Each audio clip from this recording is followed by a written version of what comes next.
Hello, world. Hello, gentlemen of the Let's Talk Real Estate panel, jury, and judge. I don't know.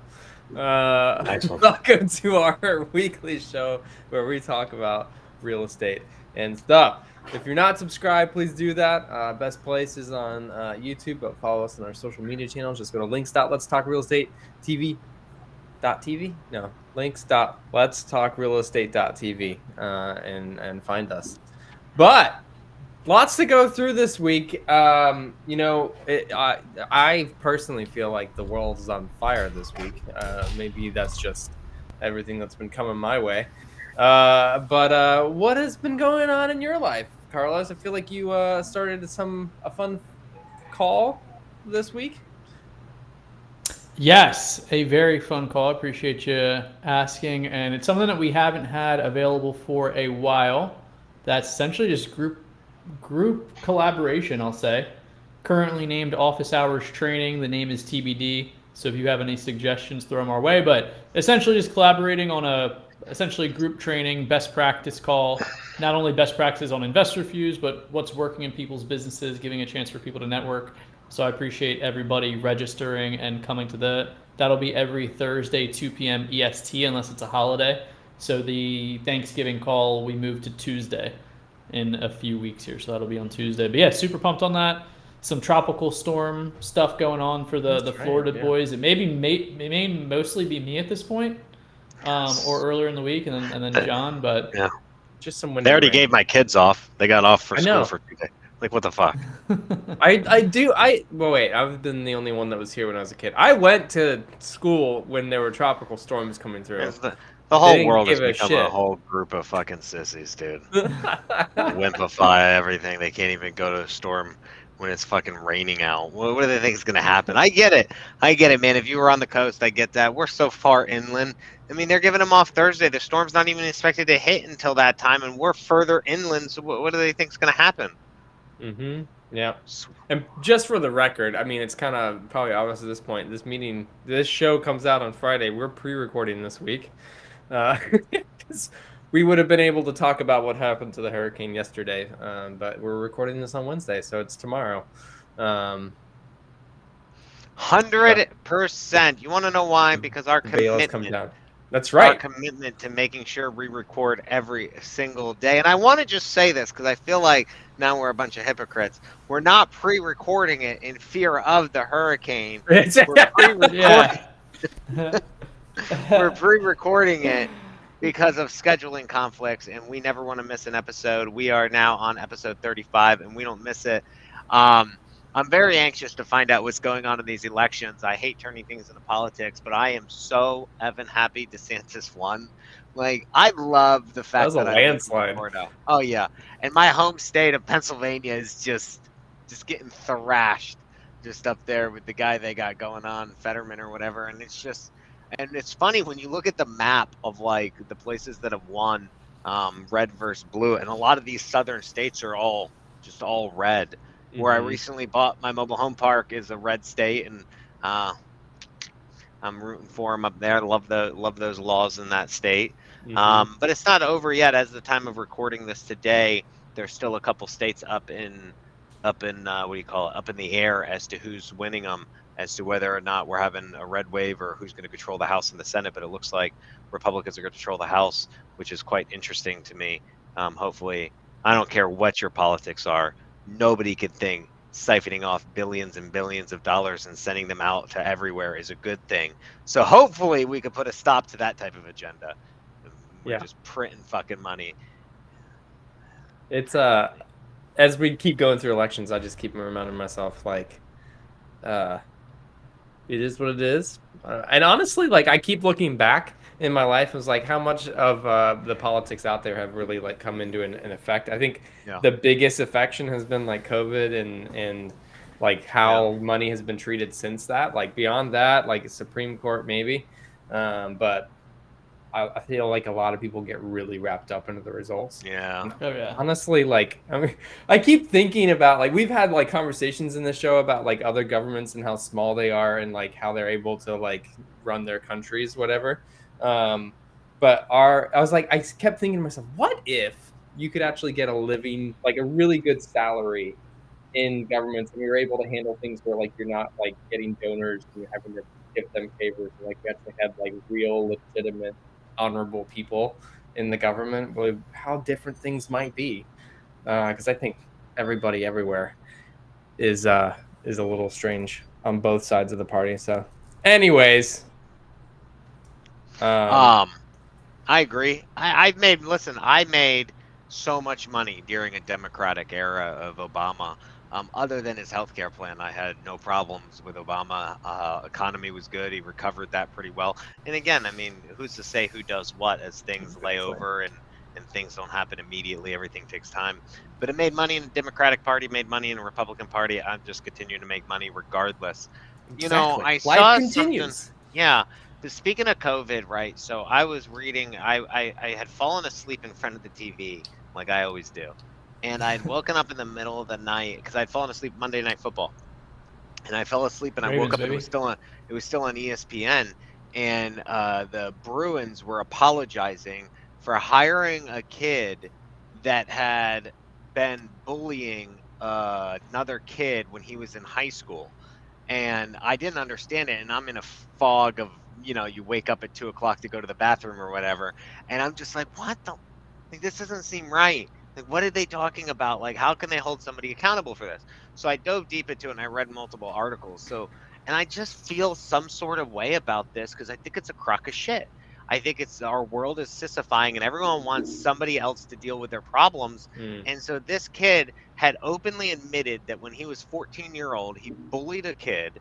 And the bullying goes, and it was a black kid. And you got to understand, this started in 2020. He was originally drafted by the Coyotes out of college.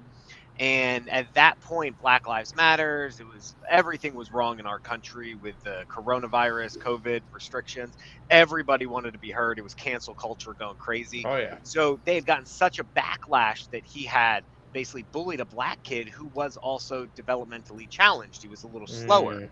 You know what I mean? And he had he paid his dues. He went to court, all this stuff when juvenile, all that, dealt with all that, wrote letters to all the teams asking for a second chance. He was a changed person, all this stuff.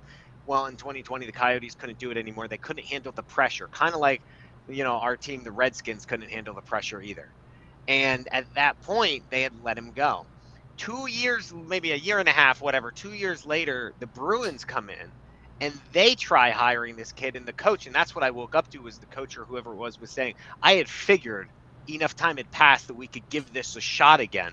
Apparently I was wrong and I didn't respect the backlash we were going to get. So it's not that NHL gives a shit, which I agree personally, and not that they cared, it's that they cared after the fact when they were like, oh, this didn't really pan out. We don't want to throw egg on our face. Let's let this kid go again. And I get it, right? Like, so there's multiple things. They wiped a lollipop in a urinal and made him eat it. They peed on it. And I mean, listen, I was bullied as a kid. Man. I all kinds of bullying happened. I picked on kids. I got picked on. It's the nature of the beast growing up. Do I think bullying now is a much different thing because there is no escaping it compared to when we were kids in the 90s and stuff? Because you go home, you could leave it alone, and then nowadays it's social media, it's videos, it's chat. I think it's a totally different beast that I can't even relate to. But the fact that this kid's being held accountable for something he did when he was 14, and then the kid who got bullied was like, when I saw him get into the NHL, I was upset. How could they let a person like this into the NHL or play sports? And I was like, how is that his position to make that statement? Because if we start holding everybody accountable for things that they do when they're kids, nobody would have a job. And if I did that, if I fired somebody because I didn't like the way what their beliefs were, religious, racial, whatever it was, and I fired you because of a racial thing, you're going to sue me for that. But the NHL can do it. And then I was like, okay, well, maybe it's just a race thing because he used the N-word apparently. And then I go, you know how many people use the N-word? Black people use the N-word. White people use the N-word. If we start firing everybody for doing that, where does it stop is all I'm saying. Like, at what point do we stop this? And this kid who got in trouble when he was 14 is now not allowed to play in the NHL because of something he did because this other kid and his mom are upset that they made fun of somebody who was slow. I always love that it's so reactionary. And Yeah, it's like very people find the reactionary. justice in the reactionary, and I'm like, how about finding whatever justice, like good thing you feel about like solving the core problems that you get people in these situations to begin with. And I'm a big proponent of people change. Yeah. Like I want people to change. I want yeah. them to realize their mistakes and grow I up. think they could change from when they're a kid, for sure. Yeah. I don't Yeah. know if a grown man can change that much Sure. from their nature. Agreed. But yeah, I feel like that's like, I mean, we've had that, like you see that kind of stuff too. Like people get in trouble with the law as a kid and they grow up and they realize they're different people. But not anymore. Not anymore. Yeah. Not anymore. And because, I mean, we could start talking about race and all kinds of stuff, which I'm not trying to get into. Was it because it was white and black? If it was reversed, would it be the same? If it was white and white, would it be the same? Black and black? I mean, who gives a shit? The moral of the story is are we starting to say that if you make a mistake as a kid, that's going to roll forward all the way into your adult life? And a lot of juvenile records are supposed to be sealed, and this one apparently was not, because he openly admitted this. He wasn't trying to hide the fact that this was yeah. It's not like somebody found it. It's like, oh, scandal. Yeah, and I wasn't around in 2020 paying attention to this. I literally woke up overnight and then started reading articles about this because I felt some sort of way, because in my mind I just didn't feel like, I just feel again this, whether it's sensitivity to all things, whether it was because he was slow, whether it was because it was race, or whether it was because he peed on candy and made the kid eat it, or like wiped a lollipop inside of a urinal and made him eat it. I got paid $20 one time when I was a kid to lick a toilet seat in a store. I did it. Is that bullying? I don't know. I made $20. I was also 15. I was like 15 years old at the time. What did I effing care? $20 when you're 15 is a lot of money, right? Yeah. And so at what point are we saying, was it the bullying? Was it the candy? Was it the racial N-word? Was it the slow? He went to court when he was 14 too? Yeah, like, so I was reading that they went to trial. They went to trial, and they avoided trial because it was caught on surveillance camera, and they would all have been shown in court. So basically, had he not pled guilty, he pled guilty effectively, right? Okay. Yeah, had he not pled guilty. And had some kind of consequences to that based off of the law for juveniles or whatever? Yeah, it's a little further up in my thing, but they did some community service and all kinds of stuff of what they had to do as recompense for it. Sorry, I was trying to scroll through the article. So it's that like I had this looked up. Horrible situation happened. He got a consequence for that situation, as required by law, whatever. And now it's like people are like, what our system did to him was not enough. Now he can't do what he's like. What if that person was like the owner of Amazon? Yeah, I know. And could slide under the radar, not in the public eye, just because he plays sports and like his name gets out there. And so am I allowed to do that for my company? Right. What did you do when you were a kid? Oh man, you said the N-word when you were a kid, or oh man, you don't like black people, or oh man, like. And I also believe like there's a certain point where you should be allowed to do that, as if it's so it gets a little hokey for me. Like if I personally don't agree with your racism or who you are as a person, I don't want to hire you. But that's not what the NHL did. Mm-hmm. They only did it. They knew about it and they had no problem. And I agree with that. Like I'm not arguing that either. I'm upset with the fact that they only did it due to social backlash. Right. Yeah. The pressure of which. I'm saying if you have a personal belief as a business owner that you don't want an individual working for you, it's your business, your money, your company. I fully believe, like in my business, if I don't like you, I'm not fucking working with you, bro. I don't give a shit what the laws are. I'm just going to make up some reason and I'm not working with you because it's my business. Mm-hmm. That's not what the NHL did. And even they said themselves, they thought that, hey, they were going to solve this problem by showing people can change and do a second chance. And I think the thing was, apparently we were wrong. We underestimated what the fans would say. And I was like, I mean, how many people need a second chance? And I'm not saying this kid's changed. I knew nothing about this kid. Or he's an adult now. I know nothing about this guy. I don't know if he's a racist. I don't know what he is. But again, they're not doing anything for who he is today. Right. They're doing it for what he did when he was 14. 6 years ago. Right? Is he 21 now? I'm imagining now he's probably, that was 2020. He was 20, so he's 22 now. Sounds like. Okay. Give or take. I don't know, man. I think it's just, it touches me on a lot of levels. I don't tolerate a lot of that shit myself anyway. But it's like, again, it's not even about the slowness, the racism, whatever you want to call it, the disgustingness of it. It's the interesting to cancel look. culture, man. Yeah, to see how the world changes when technology gets involved. Like if that was 40 years ago, regardless of like the beliefs of the culture at that that time, was just just like different, how right? news and communication moved through the people, it's so different now, and it's I agree. I and think I don't it's, even know where it's going, and that's like it I don't concerns know me. either. I see all these Instagram memes of like parents. It's like, they do those where one guy plays two different parts on Instagram, and they're making fun of it. It's their generation making fun of their generation when they're older, like Yeah. non-binary parent talking to a non-binary fluid child about if they feel it's okay, no pressure, not trying to make you come eat dinner, but me, both of your parents will be outside sitting there hoping if you feel like it's okay with your emotional state to come and eat dinner with us, we will be here open and ready. But if you don't feel like you want to eat dinner, we're going to be totally okay with that. We're not going to judge your decision to eat of whether you feel you're hungry. And I'm watching this and I'm like, oh my fucking, if that was me, I'd be like, it's fucking dinner time. Get your fucking ass out there. If you're not going to eat, you're going right to fucking bed. I don't care if you starve. You could go days without eating. See if I cry a little bit. I'll eat your dinner in front of you. That's what I have that conversation with my son almost every night. He'll pick fucking dinner. He literally picked dinner the other night. He wanted meatball sliders. We made little meatballs on little brioche buns. He picked it. We were in the store. I need to get an invite picked over there for it. dinner. That sounds good. You know what he did? He didn't want to fucking eat it. He sat there looking at it in its bun going, making faces. I'm like, me and my wife were like, what's the matter now, dude? Like, what's the matter? You picked this. This is your meal. You did exactly what you wanted. So yeah, I mean, I can't imagine what it's going to be like in the future, but that's, like you said, where is it going to end? Like, I know, at least in my household, that's not how we roll. I mean, it's to each household their own too, and I think my point was more like, what is this like new power that the masses have? That Masses, it used to dude. be you could vote, and that was Yeah. your power, and then it was just like, how did you behave It's as the a it's person mob for your day? mentality. And Mob then now mentality. it's like this other like ugly Yeah. thing. Mob And- mentality, dude. That's it, bro.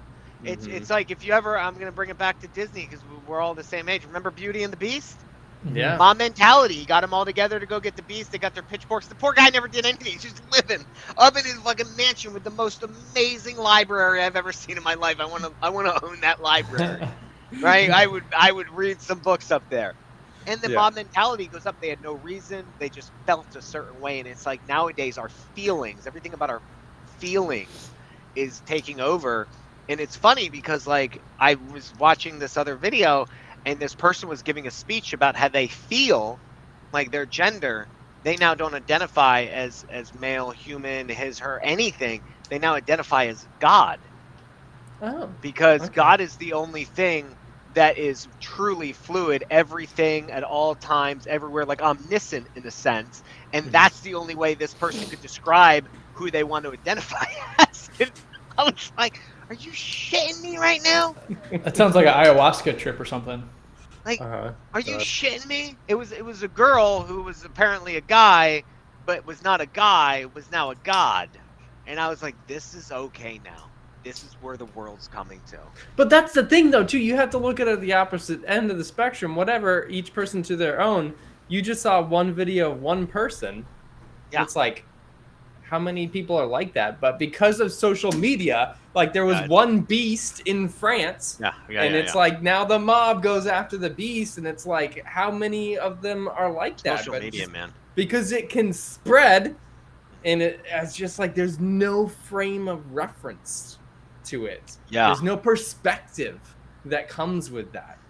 I Good feel or like bad, right? It's a lot of hypocrisy too. Like I feel like even on the bullying thing of like, I've seen a lot of people even in our industry, post stuff about bullying and you got to be nice to everyone. But at the same time, you'll hear them at masterminds talking shit on other people, and it's like it's total hypocrisy. Like my way's better than this way. This person doesn't know what they're doing. Oh, they're not worth my time because I own more buildings than them. I make more money than them. Oh, I have more followers than them. And then yet they're over here preaching a whole nother aspect of it.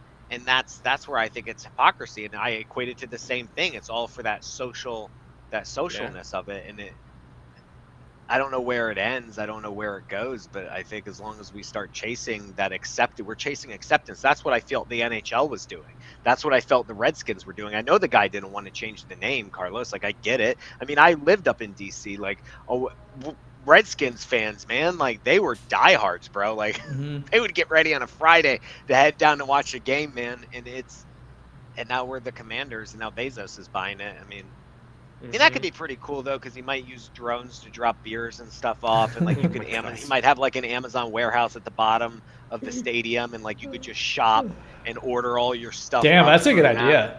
Yeah, that'd be amazing. That'd be amazing. Amazon because I hate getting up and going in line to go get stuff at a game. It's the worst experience ever. I think Bezos could do something about that. I wouldn't be surprised. That would be cool. Can they bring the bathroom to you though? That's the big trick, right? I know. Well, maybe there's a way you could reserve a restroom through an app where you can lock it. So you don't have to wait in line. It's just like and so that's a brilliant idea. Go up there and you can see what restrooms are available, and you get like a 3-minute window to secure that restroom to go up there. And if you miss your window, the next person. If you miss your window, you miss your window. Jesus, mark this down. I Idea, Bezos. I'm gonna need a piece of this pie, Bezos. But that's the thing, is it's the social acceptance. It's the acceptance of what we're trying to do.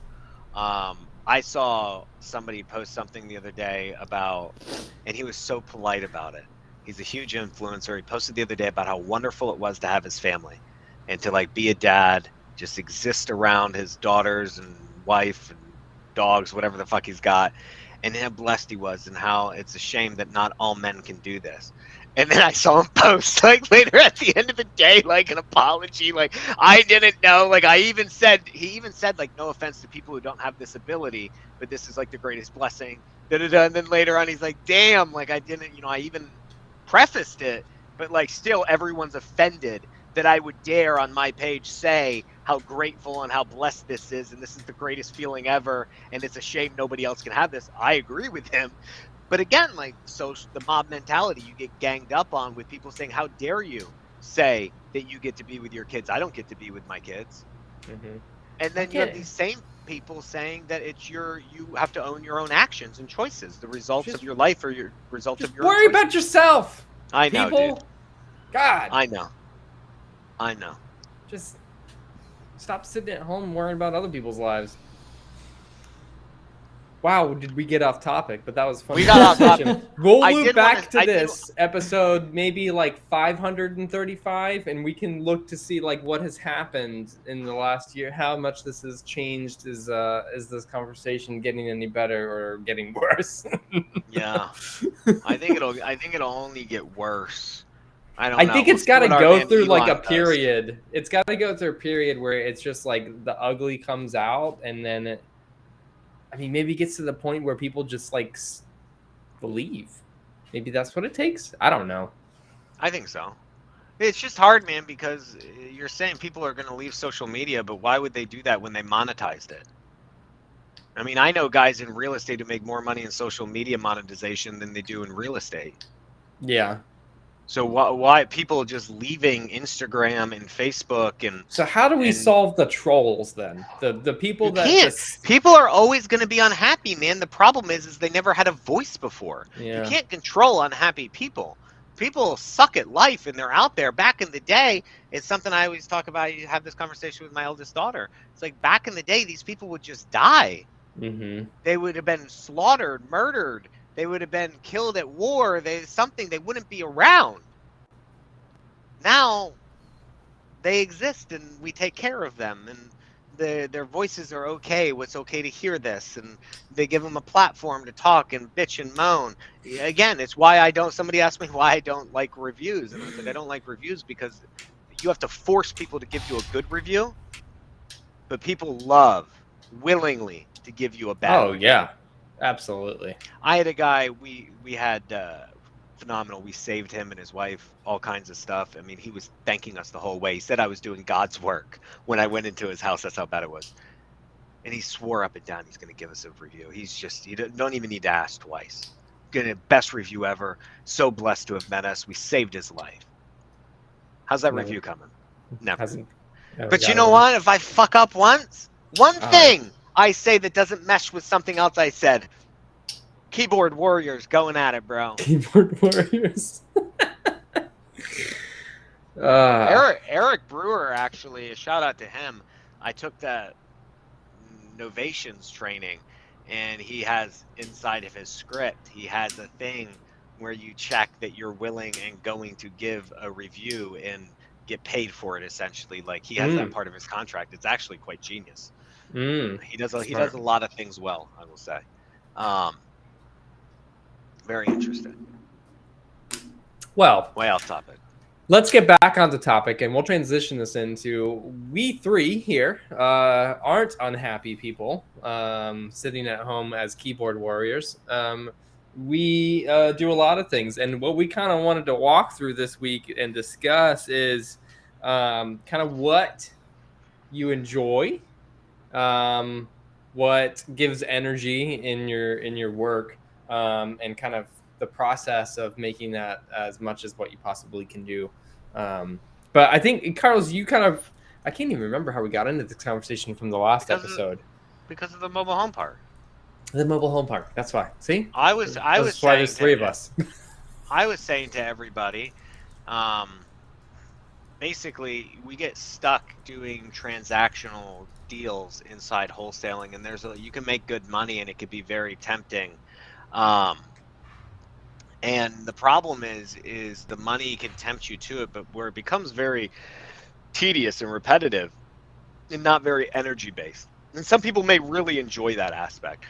When I had bought the mobile home park, which we officially closed on, it is closed, funded, officially own 36 units on 40 acres out there. Super excited. Thank you very much. Congratulations.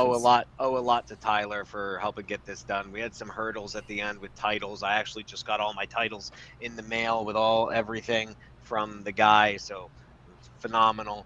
But when I learned a lot, right? It was my first deal. So when people talk about syndication and legal stuff and buying and taking non-accredited investors and all this, I never really knew. I mean, I understood the theory, but I had to go through, we had to hire an attorney, and we went through all these steps, and I was reviewing legal documents on my trusty Remarkable. Love it. You download it as a PDF. I could sit on my couch over here in the office and just read through and highlight stuff. And I was getting a lot of energy from it.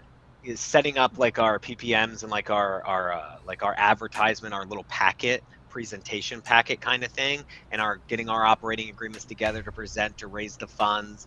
And I didn't need to raise a lot. Why? Because Tyler structured a phenomenal deal. Kudos to him. So it was a pretty easy raise, but it was my first one.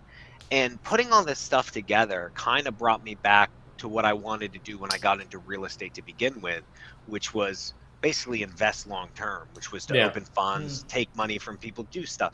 But over time, I lost track of that. The flipping, that's a sexy thing, and you love HGTV stuff and picking out the sexy tile, and it's a headache, but it's sexy at times, and it's ugly at other times. And then the wholesaling, right? The clout of wholesaling, the money you make from that. But I got a lot of energy from just doing the transaction of this, raising the money, doing the legal stuff, the syndication, putting together my like pro forma, my cash flow model, all that. And I was like, damn, like, this is fun. Looking at other parks too, like when I was out in Arkansas, you know what I mean? Like online, trying to find other parks nearby. Like, it was just a whole different thing for me. And that's what I brought to you guys. I was like, and I think I said to you both, I was like, if in real estate, I could just do this. Yeah. I'd be happy. Yeah. Super happy. But it takes time. Like, what I'm making on this park dwarfs in comparison to like the deals I do, the active income I produce, right? But over time, it builds, right? Like the equity builds when I resell or refi, the cash flow builds, like, and you buy more and it stacks. But that takes time, dude, which is probably why a lot of people get hung up, like I did, just repetitively wholesaling. Yeah. That's what I brought to you guys, essentially. That thought, that mentality. I think it stemmed from maybe like planning out the week, planning out your year, of like the successful people that do it like plan out like their most enjoyable things, like what gives them energy as far as like recreation or family or personal whatever, and kind of constructing your week like that. And like we were also talking about, like as much as Papa P would love to just work on deals like that, like long-term legacy deals 7 days a week, how manageable, I never want to put limiting beliefs on somebody, but like how manageable is that right now to do while he has It's an active investing business, he has an active software business that's launched. Yeah. So it's like many things in life, it's kind of like a paradox, taking both ends of both best sides from both ends of the paradox and kind of working through it. But yeah, that's super cool. And excited to hear about that, John Tyler. Carlos, I couldn't even do it financially is the biggest thing. Sometimes things make you happy, but financially they don't work out for you, right? So it's like, even if I had the time, if I'm only making whatever, let's just say 50, 60K a year in cash flow off that thing. And again, the trolls come out and be like, oh, most people would be blessed to have that much money. But that's one deal in wholesaling, right? Yeah, can be, yeah. Can be. So, like, you're kind of torn there, too, of even if you could. Like, Carlos, you know a lot of people, like how many people, if they didn't have enough wealth, how many people would say, to do what I'm happy, the ultimate question, to do what I'm happy, but to make little to no money, versus giving up what I know is going to make me money. And I'm also happy. I'm not saying I'm not happy. But we're talking about energy here, where I think my energy and my talent lies. What do you, how fast do you give it up? Yeah. The exercise with Carrot that's really popular, mentioned a bunch, we mentioned on here, the energy audit. Just kind of thinking of your day-to-day like responsibilities. And for you guys, I mean, all of us kind of break it up into like companies. So, you know, maybe like legacy or commercial assets you're investing in, your real estate business, RI Ops Center, figuring out what gives you energy, what doesn't, and just gradually, you know, maybe working on one or two things to try to increase time in, whether it's a hire, delegating, having systems, processes, stuff like that. But yeah, I mean, and that's something like an exercise for today. Bless you, thank you.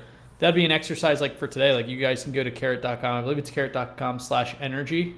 I think that's the link for it. There's a PDF there. If you have a Remarkable or an iPad, you can get the PDF and roll through it. But I think that's the first kind of thing. And maybe even before then, kind of understanding what you enjoy doing. Like what are things that you like to do both work-wise and in your personal life that give you energy. I'm also double checking that. That is the link. But you were right though with what you said, man. It's so where I'm sitting here saying I got to give up one for the other. I think I definitely misspoke, because listening to you, I think you're accurate. It's like making that plan of hiring somebody, of saying, hey, if I love this and I'm making money and I do enjoy wholesaling and finding properties, I love that whole aspect of it. But if that's not where my energy lies, you don't have to make a choice between the two. And we talked about seasons last week, but it's like maybe you need to get to that season and you're not there yet. You just need to find that person, and then you can move your energy, move yourself over to this, is kind of what I'm leaning to. Is like, I don't want to give it up wholesaling. I don't want to give up the marketing and the lead gen, the sales team. I mean, I want to add that on and put my focus there. Kind of like, I don't know, but. Yeah, I mean, in my realm of stuff, like I was thinking about what gives me energy. I love, and I think I kind of boiled it down to like solving problems, like writing how the new piece of software should work or how a new feature should work, and like getting that in place and testing it. And then even like having conversations with customers and be like, walk me through your business. Let's find where the holes are and the things that aren't working and try to solve those. You know what doesn't give me energy is marketing my businesses. I just don't like it. Which is why we're partners, bro.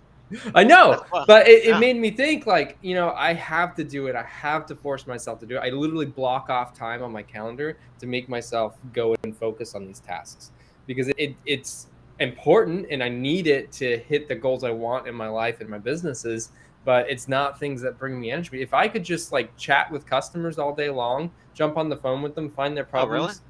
Oh, really? And I'm gonna back here behind the board. Me and John have divvied up role tasks to get REI Ops Center released to our customers in the next couple of weeks.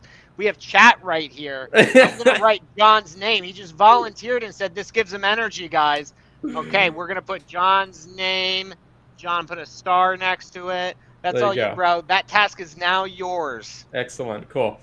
Appreciate that. I was waiting for the right time to bring up that whiteboard to dive into that. It's wheeled its way over the 10X. We divvied it up this morning because we're so close to release. We have all these final things we're trying to push. And me and John, I don't know if you can see it, but like on this side, we were trying to divvy out like different things each one of us has to do. And it's funny because on the sales side, the marketing side, it's Brandon.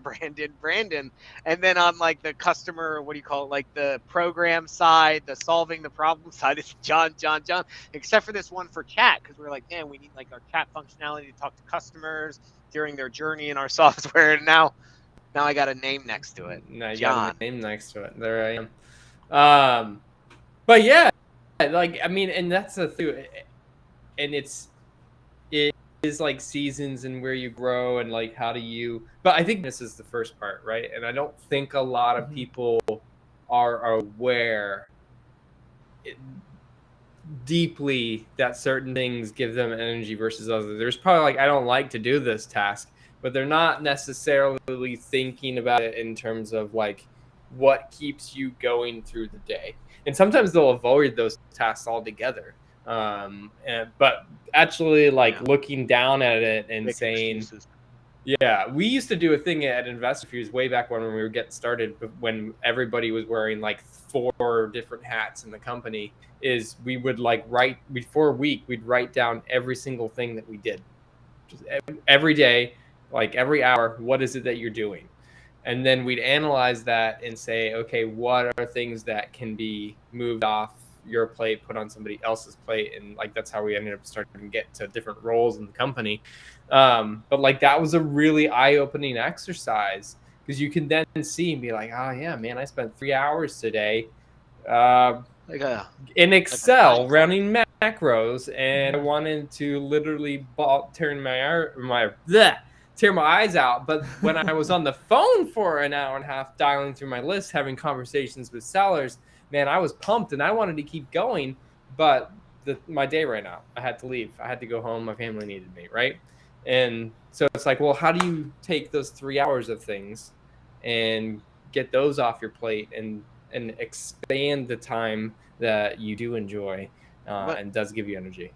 But I want to circle this back to last week's episode. Like, all of this is not possible without going through seasons. Like, absolutely. All of this, like, we're joking about the chat thing, and the whole joke started because John said, because he runs the software, I don't. He says, hey, we need a chat feature to talk to our customers, to answer their questions and everything. And my initial response was, well, who do we hire to do that? And he laughed at me, and he said, you and me. And I said, I don't want to do that. And he goes, it's you and me at the beginning until, you know, all of our customers come in and start paying, and then we can hire it out. And that's the thing, is like that seasons, right? Initially, now I joked instead of putting John's name next to it, and he's in charge of it. But eventually, even John's going to have other things that his energy goes to, and we're going to hire somebody for that. But like, we can't do that off the beginning of it effectively. Like, it's just not going to be possible. No.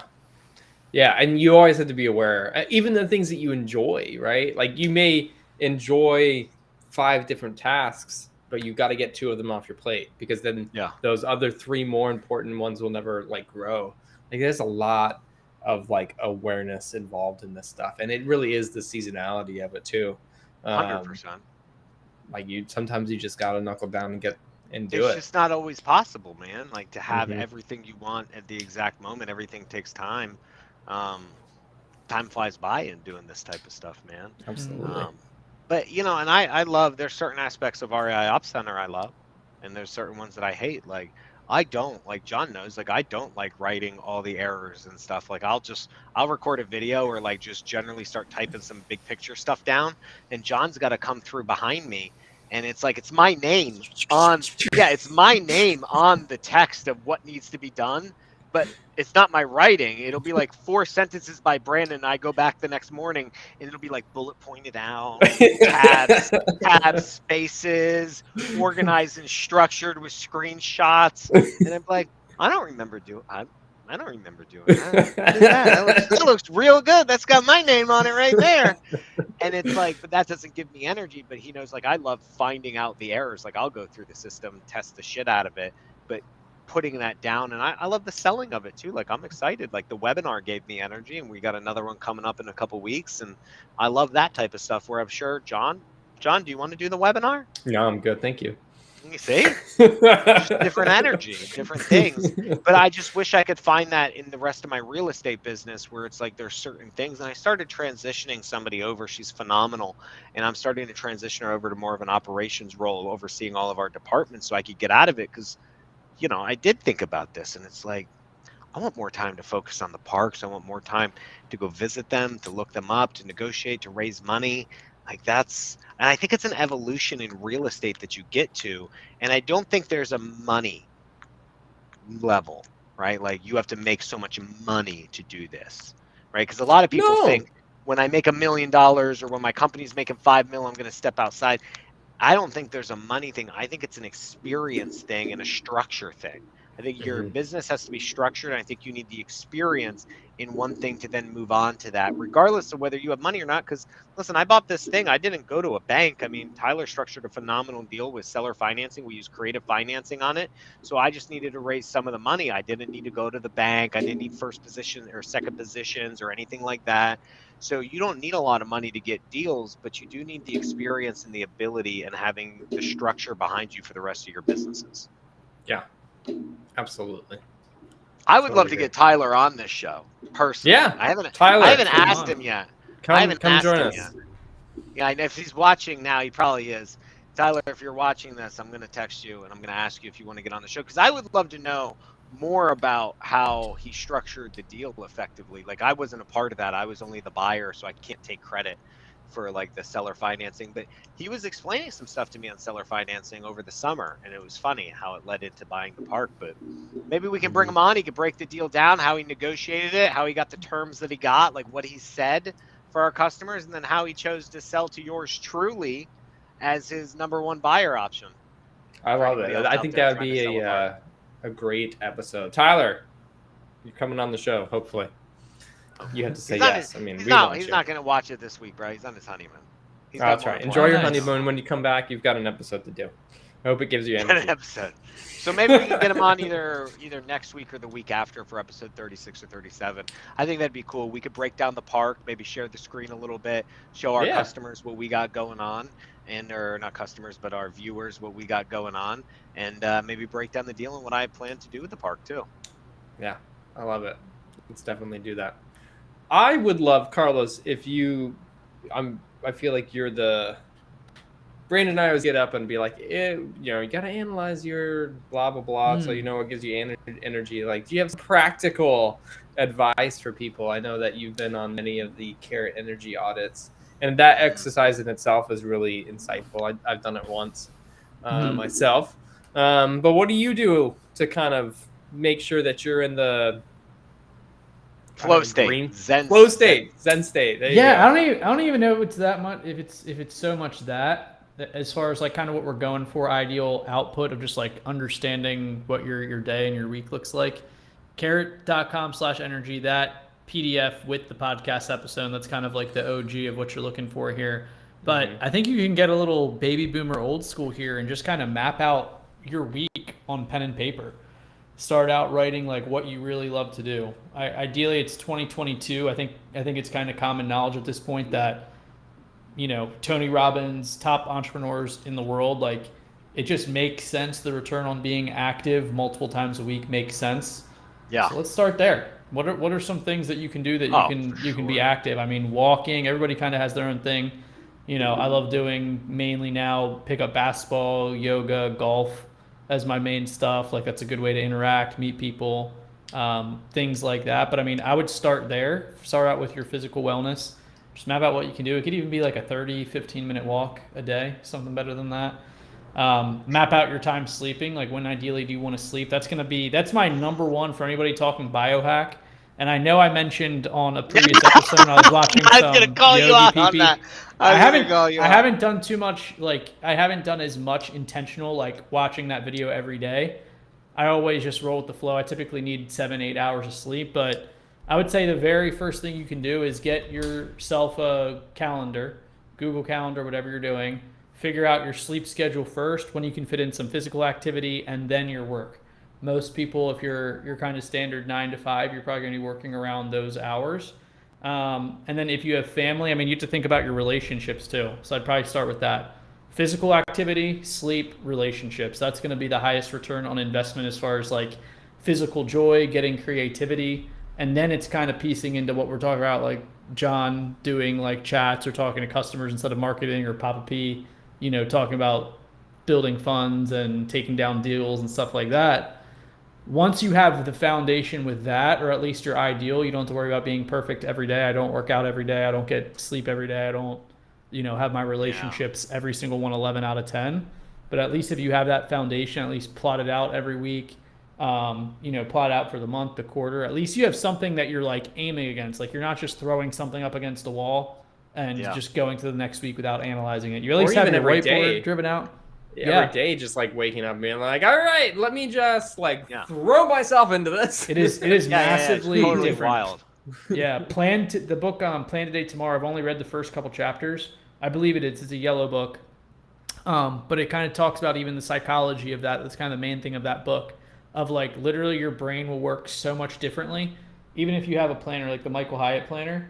And the day before, you write out what your big 3 is. Like what's like, and it can even be one thing. Like what's the main thing that you want to like get done or work on tomorrow? If you write that out the day before instead of like waking up, you're like here, you're like looking like you're like, oh shoot, I have a meeting at, or the day before, right? You're like, oh, I have a meeting at 9:00, and like I'm gonna get to my emails before that, and I'm not anywhere near perfect. I have my days like that as well. We all do. But I think that's a good foundation. Yeah, if you talk to somebody and they're like, I'm perfect. Yeah, if you're like, if you talk to somebody that's like, I'm perfect, I've never missed any type of thing, I would say run from that person. Bullshit. Yeah, no, you're right though. That's complete bullshit, man. I mean, you're always gonna miss days. Nothing's gonna go perfect. Yeah. Yeah, I think that's a good general overview. I could do Carrot podcasts and accompanying PDF energy. Get yourself an iPad pencil or a Remarkable like Pop P. And yeah, think about that. Physical activity, it's like that, meditating. I mean, I don't know if everybody meditates necessarily, but that's like another thing that's just overwhelmingly proven to just make your brain healthier. Well, you could focus while you walk. If you go on a walk, yeah, exactly. Your time too. You can multitask instead of listening to music, instead of having your phone on you or your iPod, or do they even make those? But you know what I mean. Like you could zone in on a walk. It's my favorite thing, my iPod. Bro, I got one of the original ones with the dial. I bought that. Yeah, the rotary wheel. I bought it on eBay years ago. It was after they discontinued it. The big chunky one with the color screen. That's the shit, dude. Yeah, that is amazing. I remember I was so stoked with like U2. It had like the band U2 on the box, I think. One of those models that had it had U2. I had that one, and I had a YouTube video on it. Yeah, that was amazing. Jamming. Oh, the iPod. Those were the days. Little did we know how things were going to turn out. But yeah, man, I think there's a lot of that going on where you could effectively plan it out, do that. I always do the planning on Sundays. Yeah. Every Sunday, that's my thing. Is like, I don't do. That's a lie. I don't do it every Sunday, but that's my thing. Is like on Sundays. Boom. But obviously life pops. Sometimes my Sundays with the kids is so crazy. I don't get a chance to sit at my desk, and then I have to do it Monday morning. And I will admit, my week is thrown off when that happens. Oh yeah, 100%. Like I love I have my Remarkable thing where like I carry over, like here's like my to-dos, my long-term, short-term calls, everything is on one page. And I always copy this over to the next week, delete all the stuff that's been crossed off, get it all organized in the order. And then I don't do the big 3. But I do like, here are the big things I want to tackle, whether it's 3 or 1 or 2. And then that way when I go into my week, I just know. I think that's good advice, Carlos. Thank you. I appreciate that. Solid advice. We got to move on to Pulse of the Week, but one last thing I said is like the Hormozis and Dan Martell, one of the things I love that they say is that, everybody expects that every day will go perfect and you can plan as much as possible, but you still have off days, and it's the habits that you form during the day that help you to still get that work done, because instead of it being like, oh, this external situation has ruined my progress today, it's I had this external situation but I'm still trudging along because that's just what my brain and my body is used to. Yeah, man. All plans are good, right? I mean, everyone's got a plan until they get punched in the face. Yep. Absolutely. Nothing's gonna go perfect. All right, Pulse of the Week game. 5 minutes, go. One thing I noticed I'll bring up really quick, and this happens to go, this is probably going to be a weekly thing, like Elon Musk, Meta, stuff like that. I'm noticing some people in the real estate space where a lot of people that wanted to get like the blue check mark verification on Instagram, unless they were super popular, which I don't even know if there's anybody in the specifically real estate wholesaling space who do that, but I have heard that a lot of people would pay a fee. Like they would find someone that essentially that works at Facebook, pay some type of fee, a few other steps. But you essentially have to have connections and willing to pay, 15K-ish range, I've heard. And they'll verify you on Instagram. People started freaking out. Papa P's girl, AOC, I don't even know what her full name is. I know that's the acronym. She's been getting in Twitter fights with Elon Musk, like calling him out for the $8 a month to essentially verify for Twitter, but I've been hearing really popular feedback from that people like that. It's like, hey, I'm paying $8 to a service, but it's like I'm actually verified, and that's going to help get rid of a lot of like the spam accounts and all that stuff. So I'm like just starting to see that this week. I'm curious how it kind of plays out moving forward, but it seems like people are enjoying that for Twitter, like the $8, but like what does it do? Really good. It's just verification that you are the correct account for the name that you say you are. Plus, there's a direct verified Twitter chat area for people who are verified. But it was there was supposed to be an application, but man, I read that Elon, during all this, they found in emails and stuff that Twitter employees were basically holding up applications and saying they'll get them approved for 15K. And I mean, it was just a whole thing. Yeah, it was just a whole thing, man. You'd have to go through a middleman, all this, and blah blah blah, and you'd get it verified. I mean, whatever, man. It's capitalism at its finest, but it's also happening within an organization when there's a process, and that's not the process. Those people should be fired. But and that's what he did. And then I heard he was hiring people back, and it's like, he's like, "Oops, we fired some wrong people." Not him, but the people running the company. But I don't know. And then you got FTX was almost imploding. And Binance had to come in and scoop them up and purchase their, I guess, I read one article that said it was their non-US arm, and then I read another one that said it was the entire company. So I don't really know what Binance, the crypto firm FTX, got into some liquidity crunch problems and had to get bailed out. I have CNBC up on my screen, so when you keep me looking, they've been talking about it all day, yesterday too, today, going over it. So that's the name of the Miami Heat arena, FTX Arena. Yeah, he bought it. Sam, what is it? Sam, I can't pronunciate his last name. But yeah, it was funny. He lost 90% of his wealth. He's now only worth $991 million. Oh, poor guy. Wow. He lost a fucking comma. He lost the comma. He's not a part of the Trace Commas Club. You know what? That probably hurts him. That probably hurts him just as much, though, if not more. Like, obviously, he's gonna be fine, like living wise and stuff, but he's not a part of the billionaire club. Yeah, that's gonna hurt him. I can only imagine what that's like for somebody like him. You know, I obviously don't know. I'm not a billionaire. I did play the lotto on Saturday, and I did not win. Nobody won. Or Monday. No, they won Monday. Yeah, they did. It was pulled in California. Was it? Yeah. They had to delay the release. I mean, unless I got fake news. I'm Googling it now, bro. Hang on. I'm Googling it too. It was up to $2 billion. That's crazy. Anyway. I thought I checked it. I don't know. These days have been going blurring together. Whatever. Yeah, single winning ticket. My son, we were at Wawa, and he was like, I was like, "Do you want to play Lotto?" And he was like, "Yeah." He's like, "Do you think we'll win?" I said, "No." He goes, "Well, why are we playing?" I said, "Son," I said, "we're not playing to win. Pedersons have to earn their money." I said, "We're playing to dream." I said, "We're just gonna get this and dream about what we would do if we won $2 billion tonight. What do you want to do with it?" He just wants to buy a lot of food. I don't think he understands the quantity of $2 billion quite yet and how much the tax man's taking. But the IRS won the biggest lottery of all, probably taking in approximately $1 billion in taxes from that. So congratulations, IRS. You can now fund those 83,000 IRS agents you're sending. That's if they take it every year. If you take the lump sum, it's way less. So they probably not quite a billion. Vice versa. Yeah. But yeah, I'm taking the lump sum, baby. Right? Or like, you just invest that and make it all back. Yeah, take the lump sum. IRS needs the money. We're in deficit. That's right. All right, guys. This was a great episode. Have a great week, everybody. Hopefully we survive the hurricane. We're sure we will. Tropical storm. We'll see how this pre-recording thing goes for us. But yeah. Lock and load, guys. Episode 35 in the books. Have a great one, everybody. See you guys.